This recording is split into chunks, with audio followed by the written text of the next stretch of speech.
Assalomu alaykum. Comfort Tuning tarixida 13 yillik tajribada eng ko'p aka mashinani nomeri tushmasin deganlar bular Gentra haydaydigan insonlar bo'ladi. Bilmayman nimaga unaqa deyshadi. Aynan Gentra haydaydigan odamlar mavhum odamlar. Nima ish qilishi, qancha pul topishi ko'pchiligiga noma'lum. Yana bitta shunaqa shaxsiyatlardan mashina olib kelishgan. To'g'risi birinchi marta akamni ko'rdim-u, lekin akam kelib aka mashinani mana ishlari bor, shuni qilish kerak dedilar. Bo'ldi akajon, $1570 bo'ladi dedi. Muammo yo'q, davay boshlaylik dedilar. Biz mashinani qilib berdik. 2021-yil ishlab chiqarilgan Gentra 2026-yil Comfort Tuningda boshqatdan ishlandi.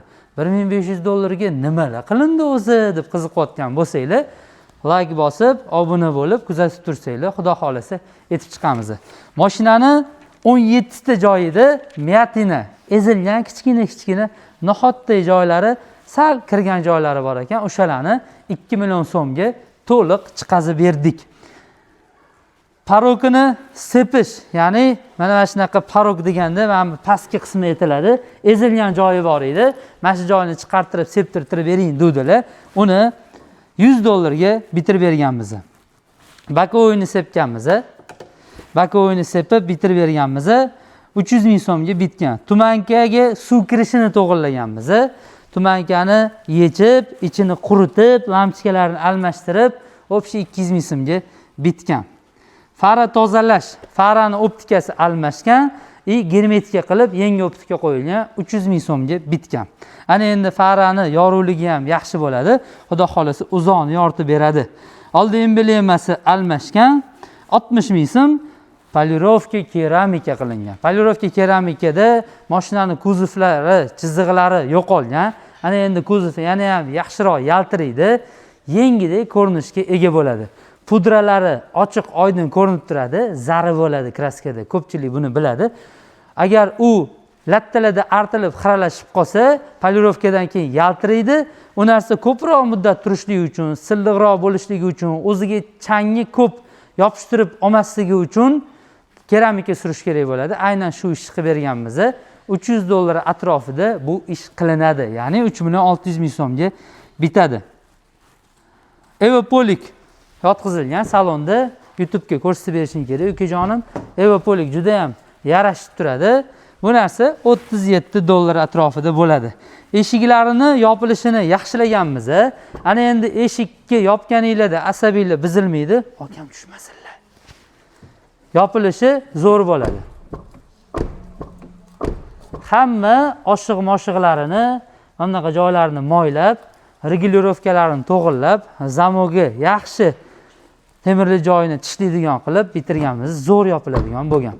4 ta eshik, kapot bagaj, mana shunaqa yumshoq yopiladigan qilishdi 200 ming so'm. 4 ta oynasini regulirovka qilganmiz. 4 ta oynasi tushganda tirrt qilgan ovoz chiqarishi mumkin yoki kalla tashlashi mumkin. 4 ta oynasini 600 ming so'mga regulirovka qilib berganmiz. Obshivkalar yechiladi, mexanizm o'rni sal-pal yoqqa-bu yoqqa o'zgartiriladi. Undan keyin taqir-tuqir ovozlari yo'qoladi. 223 dvorniy mashina ishlashiga qiziqdim. Dvorniyning narxi $40 atrofida turadi. Qo'yib berish xizmati 100 ming so'm atrofida bo'ladi. Ana endi buni bitta ishlatib ko'ramiz. Xo'p, Vatan Star Stop bilan Malibu Star Stopni knopkasini ham qo'yib berganmiz. Endi buni ishlatib ko'ramiz. Qani? O, suv kamlik qilyaptimi deyman buni? Yaxshi suv qo'yib qo'ysanglar, endi dvorniyning o'zidan suv chiqadigan bo'lgan. Dvorniyning o'zidan sirazi oynaga suv tegadi, artadi, cho'tki tozalaydi. Ketiga palma chexol deyiladi. Chexolni ko'rsatib ber, ukajon, avtotikan material, sidenya yomon bo'lib ketmasligi uchun taqish kerak bo'ladi. Ana endi mashinaning ko'rinishi ham chiroyliroq bo'ladi. Nimadir to'kilsa, nimadir shira-pira bo'lsa, suv tushsa, endi yechib bemalol yuvsanglar bo'ladi. O'zini zavodskoy chexoli, zavodskoy sidenyasi o'rindig'i yaxshi saqlanib turadi. $75 atrofida sotiladi, 200 ming so'mga taqib beriladi. Captiva Bradway qo'yilgan, o'zida videoregistrator bor edi, menga turish yoqmayapti, ixchamroq qilib bitirib beringlar dedilar. Captiva Bradway qo'yib berganmiz. zadniyni chiroyli ko'rsatadi. 45 dollar atrofida turadi. O'rnatib berishi 200 ming so'm. Dvorniy tarog'ini sepib berganmiz, matoviy bo'lib qolgan. Polni chochib 150 ming so'mga mana bunaqa tarog'i sepilgan. Zavodskoy. Xo'p. Malibu 2 bar qo'yib berishlari bilan 260 dollarga bitgan. Hamma narsasi kakishdik ishlaydigan bo'lgan. Keyin original richak taqib berganmiz. Ko'p akalarimizga shuni maslahat beramiz. Xitoy Malibu 2 bar olganinglardan keyin aynan mana shu richagini, kallasini originalini qo'yib qo'ysanglar, ko'proq mehnat qiladi. PRNDlarini bundoq qilib har bittasiga o'tkazganda yonadigan qilib berganmiz. Hammasi kakishdik chotki ishlaydi. Общий qo'yib berishlari bilan 260 dollar atrofida bitirilgan. Besprovodnoy, simsiz quvvatlagich zaryadnik ishlaydi. Ruchnoy tortadigan motorchi qo'yilgan. Undan keyin abagrev o'rindiqlari bu yoqqa knopkaga o'tkazilgan. Isitish tizimi va vinter knopkasi mana bu yerga o'tkazilgan. Xullas bar kakishdik zo'r qilib bitkazilgan. Malibu 2 rulli chexoli yomon bo'lib ketdi. Yaxshi qilib chexolni qaytadan to'qib berganmiz. Buni har xil varianti bor. 70 dollar, 80 dollar, 100 dollar atrofida yangitdan o'zini chexolni yengilib berishimiz mumkin. Lekin rulli o'zi 135 dollar atrofida turadi. Rul o'zi bor edi. Buni 25-30 dollar atrofida o'rnattirsanglar bo'ladi. Keyin mashinani salonida kir bo'lib ketgan, ozgina qorayib qolgan joylari bor edi. Ularni chiroyli qilib tozalab, kimyoviy tozalashdan chiqazib berganmiz. Yana qolgan mayda-chuda ishlari bor ekan, ularni birma-bir sanab o'tirmadim. Salon chistkasi 1.200 ming so'm, motor chistkasi akkuratni har bitta joyiga yaxshi kimyoviy tozalashlar bilan shug'ullansa 500 ming so'mga bitadi. Qali. Ana endi mashina bamisoli yengidek bo'ldi.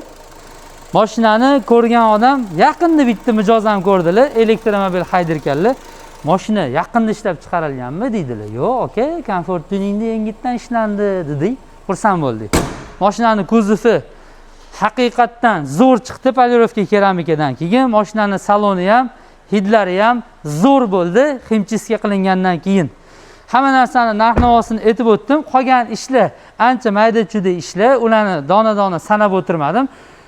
Lyukida muammo bor edi. Lyukini yechib, chochib, mexanizmini almashtirib, ideal qilib, ishlaydigan qilib bitirib berdik. Dalil sifatida ishlatib ko'rsatib beramiz. Bizga kelganda lyuk ishlamayotdi. Ana endi lyuk muammosiz ishlaydi. Ochilishi, yopilishi hammasi kakishdik. Bizda lyuk ta'mirlash xizmati ham bor, bemalol kelsanglar bo'ladi.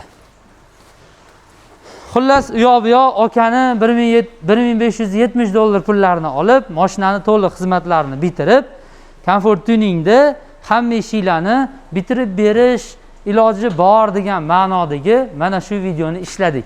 Videomiz sizlarga yoqqan bo'lsa, albatta like tugmasini bosib, yoqtirmani bosib, obuna bo'lsanglar xursand bo'lamiz. Ko'pchilik narx-navo bilan video chiqazing deyishayotganligi uchun hozirgi kundagi narx-navolardan xabardor bo'lishinglar uchun mana shunaqa videolarni chiqazyapmiz. Yana qanaqa video ishlashimiz to'g'risida izohlarda yozib qoldirsanglar, xudo xolasa o'shanaqa videolar chiqarishga harakat qilamiz. E'tiboringiz uchun rahmat, salomat bo'linglar, sog' bo'linglar, tinch bo'linglar. Nafasim qisilib qolganligi uchun ham yoqtirmani bosib qo'yinglar.